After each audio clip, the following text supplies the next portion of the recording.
nous intéresser à Romains 12, versets 3 à 8. Et comme vous le savez, aujourd'hui aura lieu notre Assemblée générale. Et il est vrai que ce rassemblement annuel peut sembler être une obligation administrative qui s'éloigne peut-être, on peut avoir l'impression qu'elle s'éloigne de la vocation spirituelle de l'Église, parce que voilà, c'est quelque chose d'administratif que nous devons faire. Mais en réalité, je pense qu'il en est tout autre. En effet, l'Assemblée générale est aussi l'occasion de prendre du recul sur l'année passée, de s'informer de ce qui s'est fait et de se réjouir des choses positives et de chercher aussi à nous améliorer pour ce qui a été un peu moins positif en tout cas. Et c'est dans cette perspective que je vous avais envoyé par mail les différents rapports des différents ministères, donc par mail et par WhatsApp et de l'Église. Et ces différents ministères révèlent en tout cas combien notre Église est bénie et active et vivante. Et on peut vraiment remercier le Seigneur pour cela. Et cela devrait vraiment nous encourager à nous réjouir en tout cas de ce que Dieu est en train d'accomplir dans notre Église, parce qu'on voit que voilà, tout un chacun, nous sommes tous actifs, nous sommes présents, et c'est beau de voir cela. Et on peut vraiment se réjouir de voir comment Dieu dispose nos cœurs pour que nous puissions nous engager pleinement dans les différents services, ministères de l'Église. Et c'est vrai que nous sommes appelés à nous intéresser, à nous informer de ce qui se vit dans ces différents services, car ces ministères trouvent tout leur sens et leur plein potentiel, justement, dans une structure organique de l'Église. Dans une structure organique où chaque activité ne se développe pas de manière autonome, mais grandit dans une interdépendance avec les autres. Chaque activité progresse grâce à l'autre aussi, dans une sorte d'interdépendance. Et de ce fait, on se soucie, on s'intéresse à ce qui se fait, à ce qui se vit dans l'Église. Et cette structure organique de l'Église est une image particulièrement appréciée par l'apôtre Paul lorsqu'il parle du fonctionnement de l'Église, lorsqu'il parle des dons de l'Esprit. En effet, nous retrouvons cette image dans 1 Corinthiens 12, dans Éphésiens 4, mais aussi dans le texte que je vous invite à lire avec moi. Et je lis dans Romains 12, versets 3 à 9, verset 3. « En vertu de la grâce que Dieu m'a faite, voici ce que je dis à chacun d'entre vous. N'allez pas au-delà de ce à quoi vous devez prétendre. Tendez au contraire à une sage appréciation de vous-même, chacun selon la part que Dieu lui a confiée. Chacun de nous a dans un seul corps de nombreux organes, mais ces organes n'ont pas la même fonction. De même, alors que nous sommes nombreux, nous formons ensemble un seul corps par notre union avec Christ, et nous sommes tous et chacun pour sa part membres les uns des autres. Et nous avons des dons de la grâce différents, que dans sa bonté, Dieu nous a accordés. Pour l'un, c'est la prophétie. Pardon, j'ai oublié de changer de slide, désolé. Donc pour l'un, c'est la prophétie, qu'il exerce cette activité conformément à notre foi commune. Pour un autre, c'est le service, qu'il se consacre à ce service. Que celui qui a reçu un ministère d'enseignement enseigne, que celui qui a reçu un ministère d'encouragement encourage, et que celui qui donne le fasse sans arrière-pensée. Que celui qui dirige le fasse avec sérieux, que celui qui secourt les malheureux le fasse avec joie. » Oui, il y a un problème avec le micro. Il est trop proche. J'ai du mal à... Ah, ça. Peut-être qu'il faut baisser alors. Si vous baissez, ça me permet de... Ok, d'accord. Parce que j'ai du mal à bien garder une bonne distance. Bon, ok, d'accord. Voilà, donc ici s'arrête notre lecture de Romains 12, versets 3 à 8. Et dans ce passage, Paul montre à ses lecteurs ce à quoi doit tendre une Église pour atteindre son plein potentiel, doit tendre à une unité dans la diversité, d'où l'image du corps. Ainsi, dans un premier temps, dans les versets 3, Paul nous rappelle qu'il n'y a pas de place pour l'orgueil ou l'autopromotion. En somme, il n'y a pas de place pour l'individualisme dans la vie de l'Église. Comme nous pouvons le voir justement au verset 3, où il nous appelle, où le chrétien est invité à avoir une intelligence renouvelée par l'Esprit, comme on le voit le verset d'avant, hein, ne vous conformez pas au siècle présent, mais soyez renouvelés par l'Esprit. Et le chrétien est appelé à avoir cette réflexion renouvelée, dans le sens où il doit avoir une bonne appréciation de sa personne. Une sage appréciation de lui-même, en tout cas, comme le dit le verset 3. Et cette bonne appréciation procède du fait que ce soit Dieu qui donne selon sa grâce. C'est Dieu qui bénit, c'est Dieu qui donne. Et c'est l'apôtre Paul qui rappelle dans 1 Corinthiens 4, qu'as-tu qui ne t'a pas été donné quelque part. Donc plutôt de se penser supérieur, se penser suffisant, on doit avoir cette bonne appréciation, une bonne sagesse, en tout cas une sage appréciation de nous-mêmes, afin de reconnaître que tout vient de Dieu et afin d'avoir les meilleures dispositions pour servir. Et à cet égard, je voulais vous partager ce que nous disait un commentateur sur ce passage, James Edwards, se mesurer à nos propres critères tend à engendrer un complexe de supériorité, tandis que se mesurer aux critères des autres conduit à un complexe d'infériorité. La foi, en revanche, place toujours deux choses devant les croyants. Simul justus et precator. Nous sommes pécheurs, mais nous sommes rachetés par la grâce. La foi enseigne que nous ne sommes pas ce que nous pensons être. Nous ne sommes pas indispensables, mais nous ne sommes pas non plus inutiles. La foi s'accroche à la promesse que malgré nous, le Saint-Esprit peut nous utiliser pour nous utiliser comme un instrument de Dieu. Il cite cela parce que si dans la Bible du Semeur, il nous est dit à la fin du verset 3, j'essaie de vous montrer que chacun selon la part que Dieu lui a confiée. Si le commentateur parle de foi, c'est parce que dans une version plus littérale, c'est chacun sa part de foi que le Seigneur lui a confiée. Et à travers cela, le commentateur nous montre que si c'est par la foi et que c'est la foi que Dieu nous donne, il nous montre par là que ce n'est pas quelque chose pour lequel on doit se vanter, c'est une grâce de Dieu. Et une sage appréciation de qui nous sommes nous fait réaliser en fait que Dieu nous fait grâce de participer à son plan béni, ce qui devrait nous zéler pour le royaume de Dieu et nous réjouir dans une sainte humilité, plutôt que d'essayer de nous mettre en avant en pensant que parce que j'ai ce don-là, parce que j'ai cette capacité-là, je suis meilleur que l'autre. Non, puisque tout était grâce de Dieu et c'est à nous de reconnaître que voilà, nous ne sommes pas indispensables, mais Dieu dans sa grâce décide de nous utiliser pour que le bon fonctionnement en tout cas de l'Église. Et c'est dans cette bonne disposition de pensée, en tout cas de pensée et de cœur, que nous sommes invités à participer à la vie de l'Église. Pour ce faire, Paul prend l'exemple du corps. Donc on va continuer avec le reste des versets, les versets 4 et 5. Et il est intéressant de constater que cet exemple du corps que Paul prend est une image, en tout cas, qui était bien connue dans le monde gréco-romain. Donc c'était quelque chose qui était vraiment connu. Il y avait par exemple cette fable bien connue de l'époque, l'estomac et du reste du corps. Et donc du coup, c'était une image qui était utilisée dans le monde gréco-romain pour parler de la vie de la cité. Où dans la cité, chacun a sa part, chacun a son rôle. Et il y a cette image justement que je voulais vous partager concernant l'estomac et du reste du corps. On raconte que voilà, un homme, Menenius Agrippa, lors d'une révolte du peuple contre le Sénat, va utiliser cette image pour calmer les tensions. Le peuple qui se révolte contre le Sénat, puisque le Sénat, ce sont les élites. Le peuple considère que, justement, ils font tout le travail, le Sénat ne fait rien. Et justement, cet homme va montrer au peuple, justement, qu'à travers l'image du corps, qu'on a tous besoin des uns des autres. Donc, c'était une image qui était connue, que Paul avait prise. Et justement, il l'utilise pour parler à l'Église de Rome. Et c'était une image qui était claire, en tout cas, pour ses lecteurs. Alors, voici ce que nous dit ce passage sur cette fable. Il arriva, dit Menenius Agrippa, que tous les autres membres d'un homme se mutinèrent contre l'estomac, qu'ils accusaient d'être la seule partie oisive et non contributive de tout le corps, tandis que les autres étaient mis à rude épreuve pour pourvoir à ses appétits. Donc je rappelle encore une fois que l'estomac, c'est le Sénat, et les autres parties, c'est le peuple en fait qui se plaint du Sénat, qui ne fait rien. Et justement, là, il prend cette image pour parler de l'importance de tout un chacun. On a besoin de l'estomac, comme on a besoin aussi des autres parties. On a besoin du Sénat, comme on a besoin du peuple. Et donc, de ce fait, le peuple se plaint. Et donc, lui, il utilise cette image en montrant que c'est le reste du corps qui se plaint de l'estomac, qui ne fait rien. Et que le peuple et le reste du corps travaille pour pourvoir à l'appétit de l'estomac. Et il continue. L'estomac, cependant, ne faisait que ridiculiser la bêtise des membres qui semblaient ne pas se rendre compte que l'estomac recevait certainement la nourriture générale, mais seulement pour la restituer et la redistribuer parmi les autres. Tel est le cas, dit-il, citoyens, entre vous et le Sénat. Les conseils et les plans qui s'y trouvent dûment digérés vous transmettent et vous garantissent à tous vos avantages et votre soutien. Donc voilà, je voulais juste prendre cet exemple de parabole qui était connu de l'époque.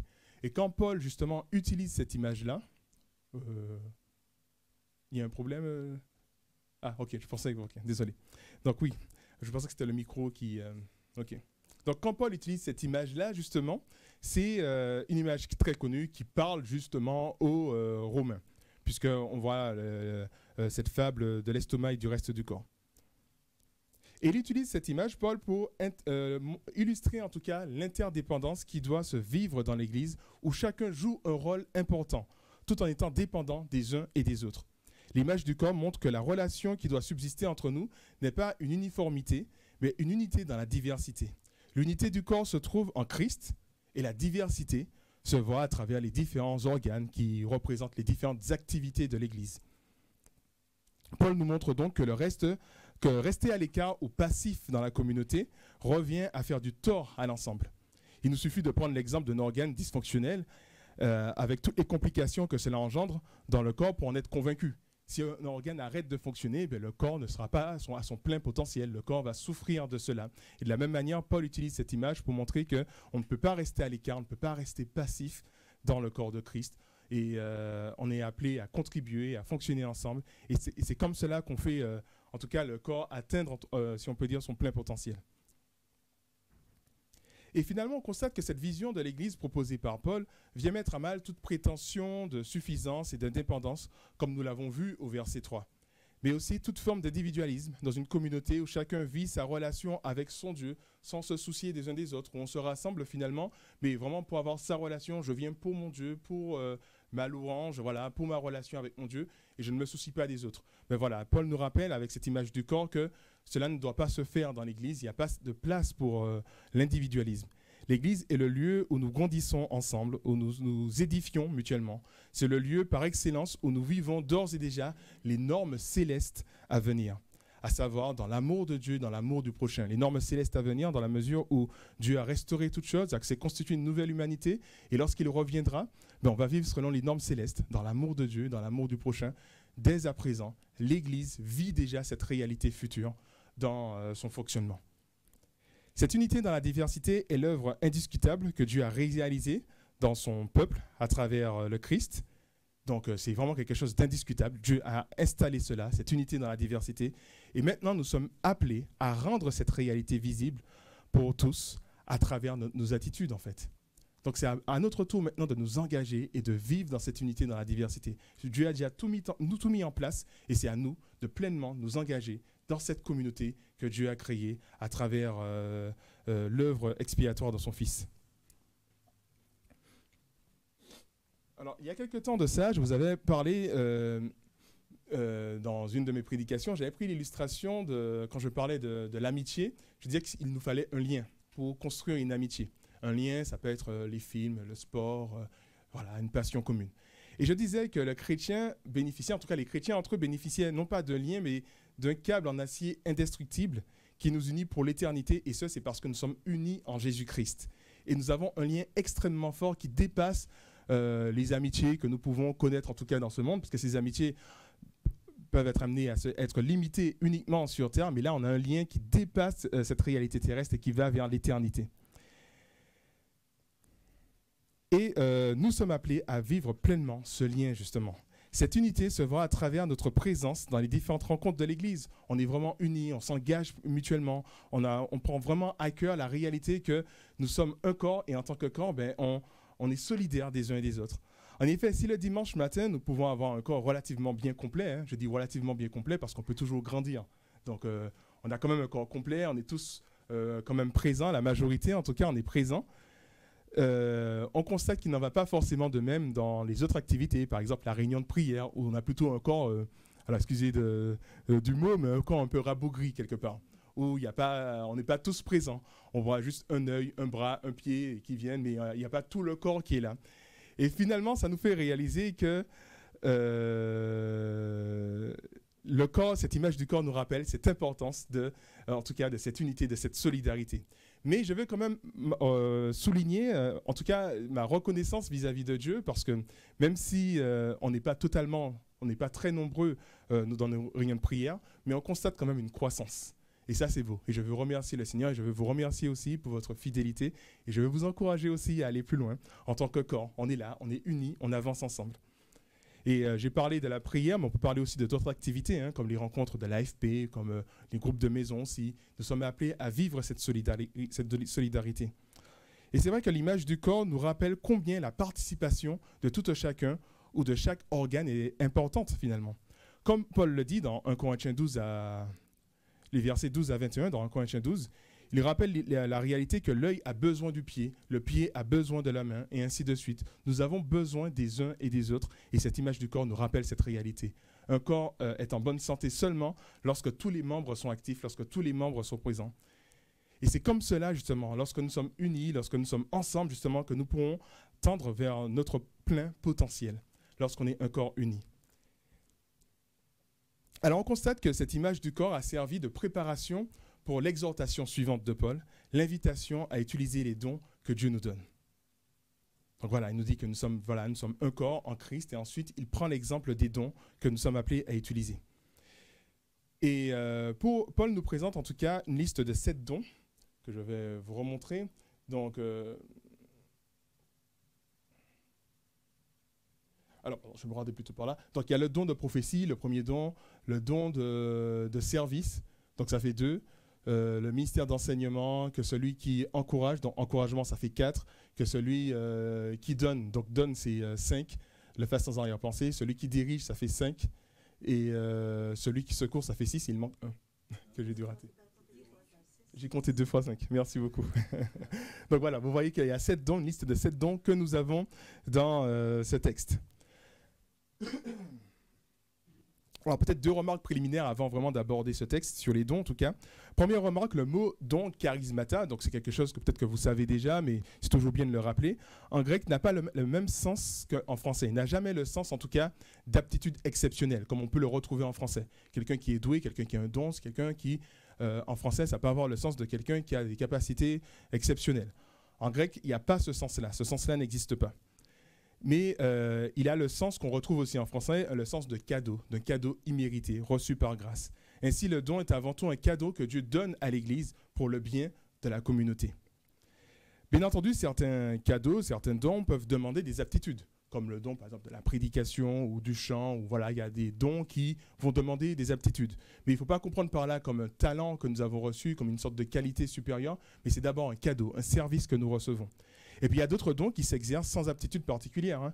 Si on prend l'exemple du don de donner, hein, que celui qui donne le fasse sans arrière-pensée, ben on réalise bien que ça ne demande pas d'aptitude. Hein. Ça demande juste peut-être d'avoir les moyens de donner, mais c'est tout. Il n'y a pas vraiment de capacité particulière à avoir pour pouvoir donner. Donc on réalise en fait, en tout cas, tout ça pour dire que le don n'est pas une aptitude, mais c'est avant tout un cadeau, un service que Dieu donne à son Église. Et ça peut demander des aptitudes, mais ce n'est pas toujours le cas. Deuxièmement, comme le font remarquer les commentateurs, la liste des dons qui nous sont présentés dans le Nouveau Testament, en tout cas, ces listes-là ne sont pas exhaustives, car elles diffèrent l'une de l'autre. Et cela nous montre en fait qu'il y a un grand champ de manœuvre, en tout cas, dans l'utilisation des dons. Et on constate en fait que Dieu donne des dons à l'Église selon les besoins de la communauté. Il va offrir des dons selon les besoins de la communauté. Et il n'y a pas une liste bien stricte qu'il faut respecter. On voit toutes sortes de dons selon les besoins, comme on voit encore dans Actes des Apôtres, où ils s'adaptent selon les circonstances, selon les défis qu'ils rencontraient, où ils ont mis en place ces services de table, par exemple dans Acte 6.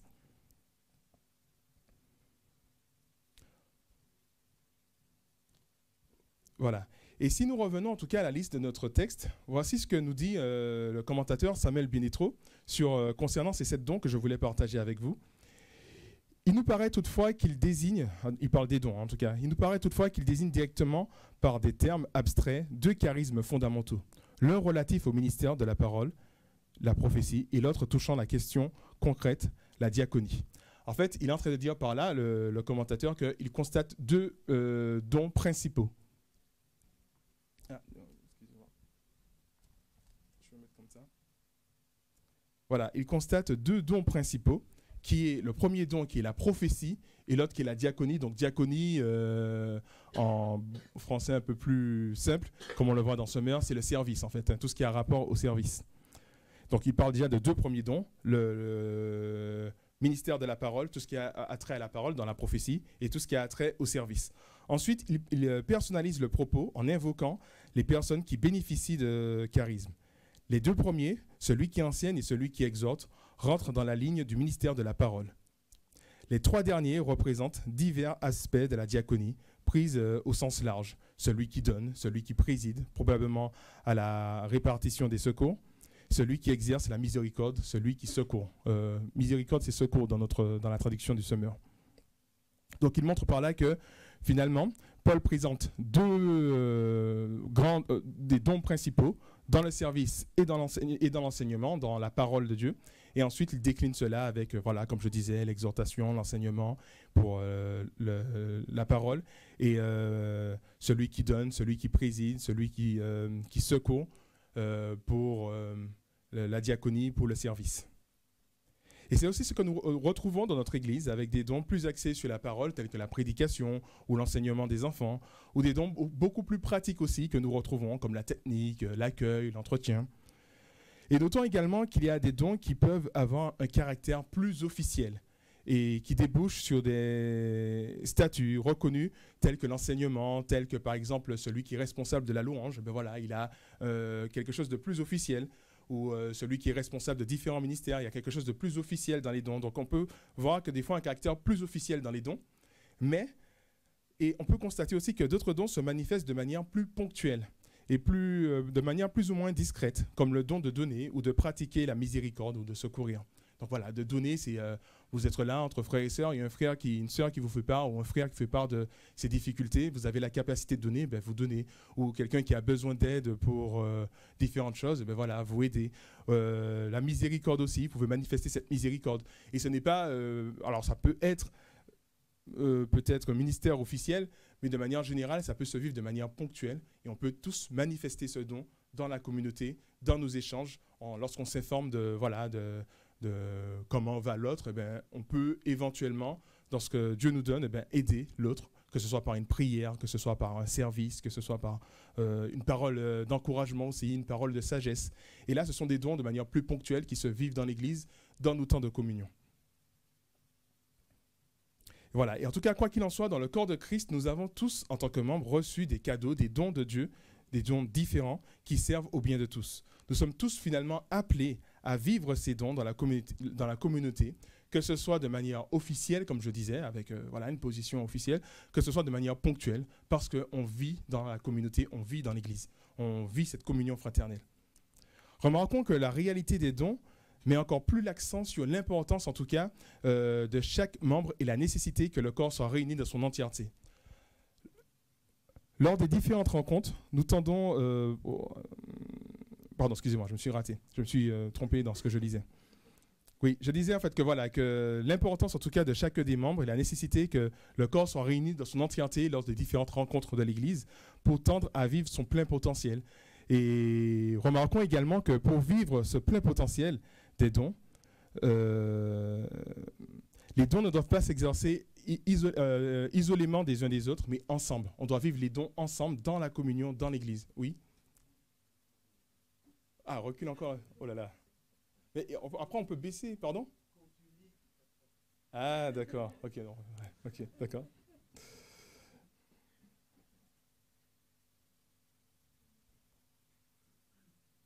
Donc voilà, on constate deux points que je voulais vous faire remarquer. En tout cas, l'importance que nous soyons tous ensemble, puisque nous sommes tous appelés à manifester ces dons ensemble, que Dieu nous donne dans sa grâce.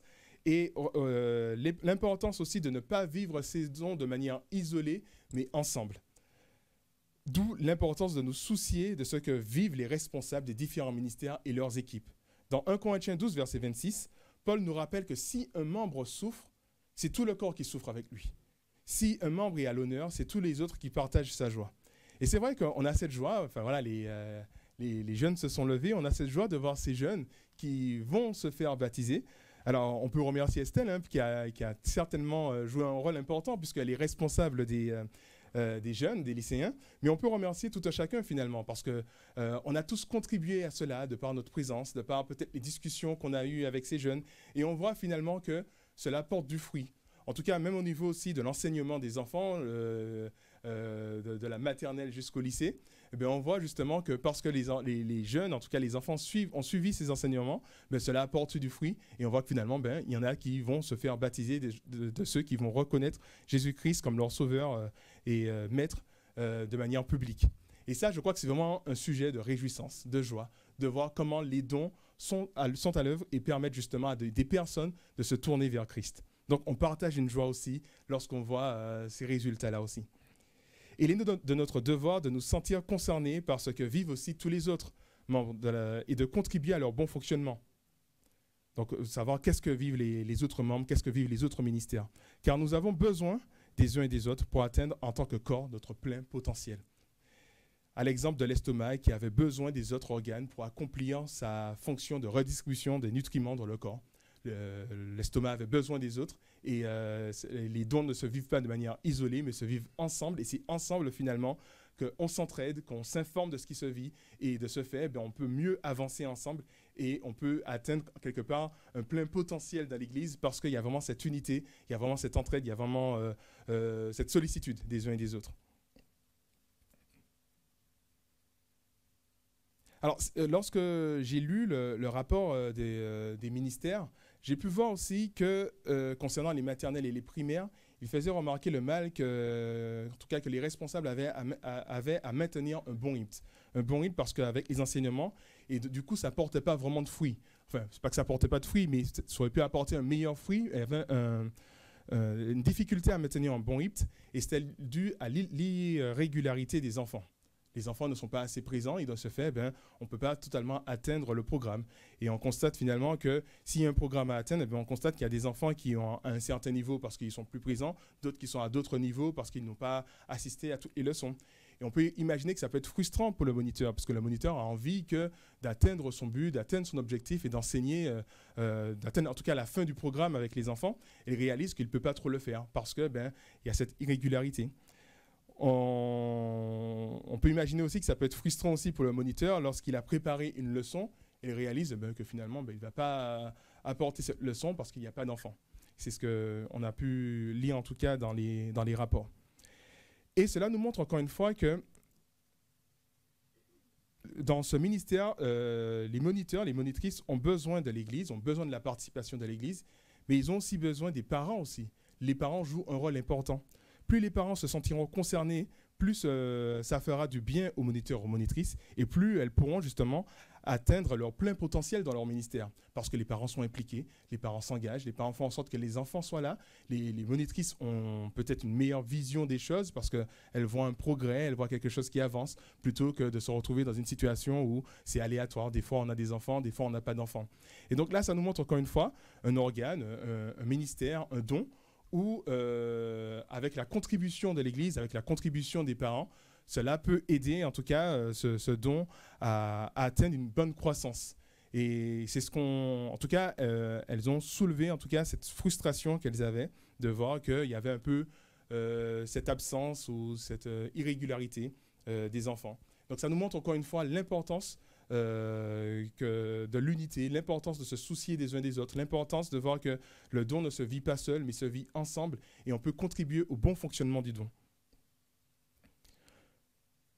Ainsi, pour que les dons du Seigneur puissent être efficaces pour la communauté, il faut que nous puissions nous sentir pleinement concernés, ne pas hésiter à nous informer de ce que vivent les uns les autres dans l'exercice de leurs dons, afin d'apporter notre soutien, que ce soit d'une manière dans notre disponibilité à aider, que ce soit à travers la prière. Et je pourrais dire la même chose pour les autres services de l'Église, l'entretien aussi, que ce ne soit pas qu'une seule personne qui porte cette charge, mais nous portons cette charge avec cette personne, ce qui la rend peut-être plus joyeuse aussi à servir parce qu'elle voit que son travail est valorisé, et elle voit que nous sommes là ensemble avec elle. J'ai parlé de l'entretien, ça peut être aussi dans d'autres services aussi. On peut penser aussi à l'AFP. Je sais que des fois, les membres, en tout cas du conseil de l'AFP, ils peuvent se sentir un peu oubliés par l'Église dans la mesure où l'Église ne répond pas forcément aux appels. L'Église aurait peut-être aurait pu un peu plus participer en tout cas à ces rencontres et elles peuvent se sentir seules, ces personnes. Et justement, ça nous rappelle la nécessité en tant que corps, si nous sommes vraiment un corps dans l'unité, dans la diversité, nous nous rappelons aussi que le ministère de l'autre me concerne aussi et de ce fait, j'essaie de m'intéresser à ce que l'autre fait et je participe et j'aide aussi au bon fonctionnement. Et le don, finalement, pourra atteindre son plein accomplissement grâce au secours, aux aides des uns et des autres, mais pas d'une manière isolée.